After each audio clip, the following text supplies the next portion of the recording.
Happy Friday, everybody. This is Doug Wilver, operating partner at 630. We're picking back up on something that we haven't done in a hot second. We're doing our Founder Friday sessions, and I couldn't be more excited to catch up with our old pal Adam from Asset Map for a virtual Friday afternoon beers at the bar. Adam, welcome to Founder Friday. Good to see you, Doug. Let's jump right in. We talk a lot about superheroes and origin stories and founder stories. And I think for the audience here, maybe just unpack that for us. Like, how did you come to be the Adam sitting in that conference room that you're sitting in? What's the origin story? My goodness, how did I become the CEO? I joke these days that I'm a recovering financial planner because that's how I started my business. I'm the first customer of Asset Map. My biggest challenge, now 20 years ago, was that people's complexity in their life was just overwhelming. And they weren't reading my awesome reports that I was making, my great financial plans, great pie charts and tables that I loved. They wanted to know, what does it mean? What did it say? So I found that if I could actually just figuratively get their inventory up on the screen or on a whiteboard, on a yellow pad, we could just talk about it. Why do you have this? What can we do better? Have you thought about this? And I could basically give diagnosis really fast if I could get their stuff on the page. But that didn't really exist. Most of us drew bespoke diagrams on napkins and letters. So I designed this process. It took me a couple of years, tested it a bunch within the field. And once I got it approved from my compliance org, I tripled my revenue 3 years in a row and said, oh my gosh, this is actually something. And then when I showed it on stage, Doug, it went viral. Thinking about how I solved the problem that I had for myself, which was get clarity around somebody's life and be able to give them back a treasure map, was a problem that a lot of people had. Okay, so that's the origin story. Yeah. And now we're going to fast forward to today. And over the last 6-12 months, there's been a lot of changes within the business, a lot of updates within the business. That's true. It's come a long way from those original drawings. We think of ourselves as 13 years in the field, and actually 630 got involved with us in 2019. So since that time, we've gotten back to profitability after 3 rounds, which is exciting, with 43 people, 20 countries, 2.5 million people on platform, 7,000 advisors. Pretty much every major broker dealer and RIA using it in some capacity. And we integrate with 20 of the top firms out there, from planning to CRM to portfolio. Yeah. So it's gone a long way. From the standpoint of a company, we're entirely remote. And I think some of the biggest challenges we deal with these days has been, we've had enormous loyalty in our team. There's very little turnover. In fact, before 2025, we had almost no turnover. It was just all growth. We had some interesting challenges culturally as we got larger and stayed remote post-pandemic, 5-6 years into it. It was starting to feel a bit disconnected. We had a group of people that were generally great people. They just didn't believe where the company was going. We started to feel that culturally. And thankfully, they decided to exit. All of them, all 5 of them decided to exit themselves. And it was amazing because we didn't want to let anybody go in all that time. We were just so committed to the people who were loyal. So I think one of the bigger lessons, Doug, was really knowing when to say, okay, this is not the best fit anymore. And I think beyond the loyalty alone, beyond the history and the endowment of actually what you create together, you got to know when to help people say goodbye, because I think we waited too long. And we finally have now come back to I think the culture we all appreciate. Those are tough choices. I've lived that myself. When you're looking at the team and you're like, this is not quite the team that's going to take the hill.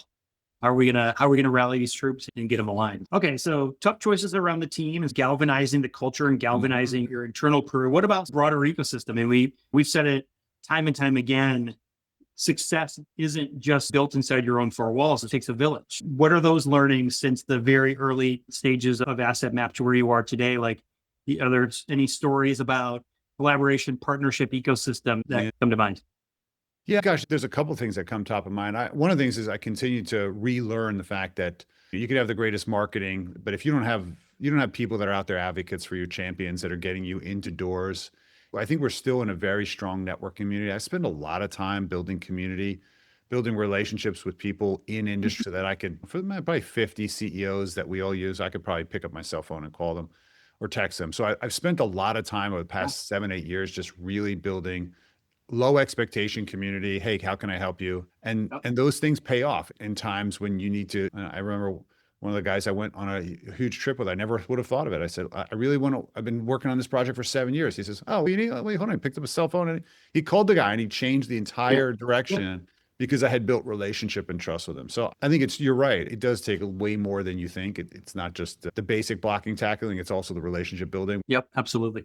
So what's next? We've talked about where you started and where you are now. If you had a crystal ball in front of you 12 months from now, 18 months from now, what does Asset Map look like in the future? It's interesting because we typically get put in this financial planning category, but it's only because nobody really had a way to actually explain the way you deliver advice. We call it advice engagement, basically when two people get together and have an advice conversation. So we're focusing entirely on this very human component of how do you facilitate a more meaningful conversation between an advisor and their client. Mhm. That's deeply empathetic human relation and it builds relationship capital. And the irony behind that, why it's relevant, is because everybody's focusing on AI and how you get rid of the math, how you just get there Yep. faster.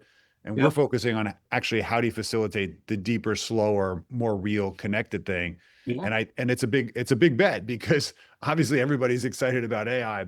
Yeah. We're saying, how can I use AI and technology and SaaS to elevate the conversation?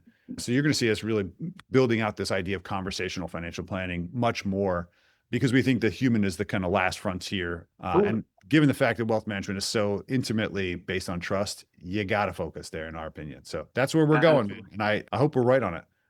Our hope is that you are right as well. And I do think that you're on the right track. We see this time and time again. One of the missing components of almost any fintech solution, and especially in a world of AI, is they lose the fact that ultimately in financial services, it's a people business.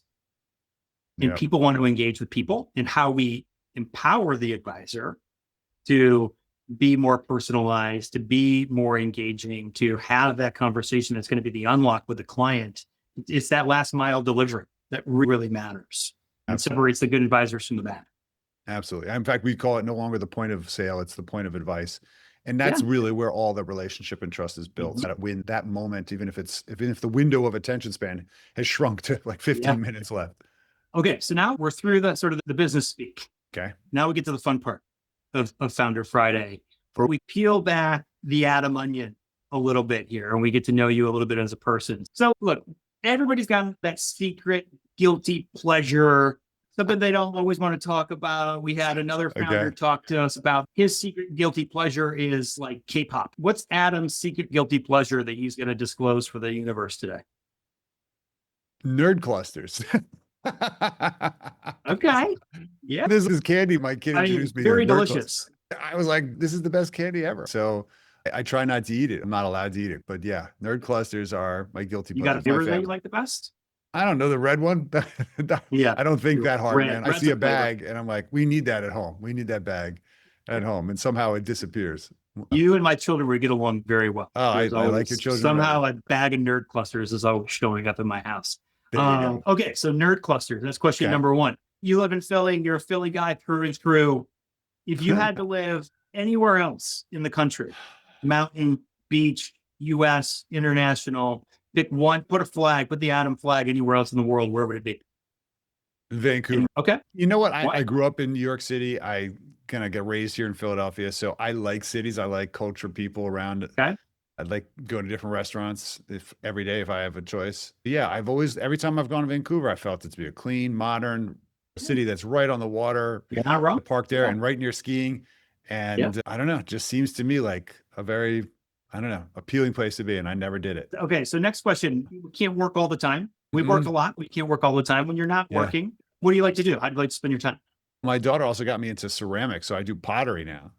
She Okay. got me into that. I kind of hooked the bug. I'm like, I need a hobby. I'm working way too much. Yeah, so Yeah. I started doing pottery. So that's my thing now. I've tried multiple different, I take classes all the time. And there's one across the street from my building. I bought the building actually across the street from the pottery studio so I could Okay. go there more often. And so that's been a fun part of What's the favorite thing that you've made so far? what is my favorite piece?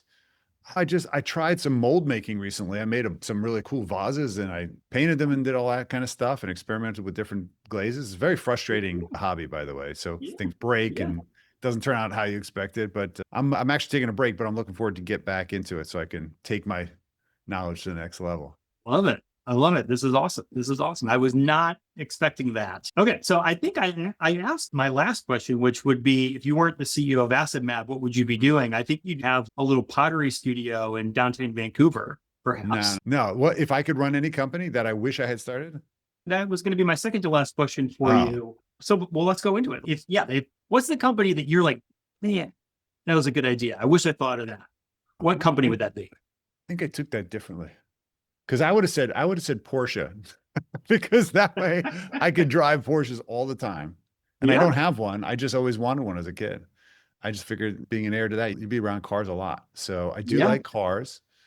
Okay. I would say Tesla, I would redesign a bunch of their cars. Actually, that's what I would like. I like art, but you can tell maybe. So yeah, I think that they have a great idea. Sans all your Yeah. opinions about how it's being run, but the bottom line Totally. is, I think it's definitely the future for sure. There you go. Okay. I think I'm painting this picture of Adam when Asset Map has this amazing exit, right? And so, yeah, so I guess that last question will come back to it. If you weren't the CEO of Asset Map, what would you be doing with yourself? I think a lot of people would like me to come back to financial advice, be an advisor again, start another firm, Okay. start an RIA maybe. I think that comes up a lot.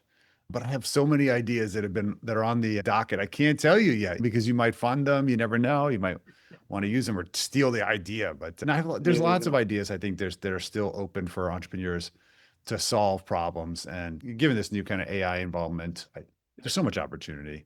So I'm looking forward to, whenever that moment happens, making sure I'm spending a lot of time with my family and Yep. playing and There you experimenting, go. building new solutions for sure. All right. We'll pick this up another time at a real bar. Adam, thank you so much for taking a couple minutes. I really appreciate it. Thanks, Doug, for all you're doing. All right. See ya.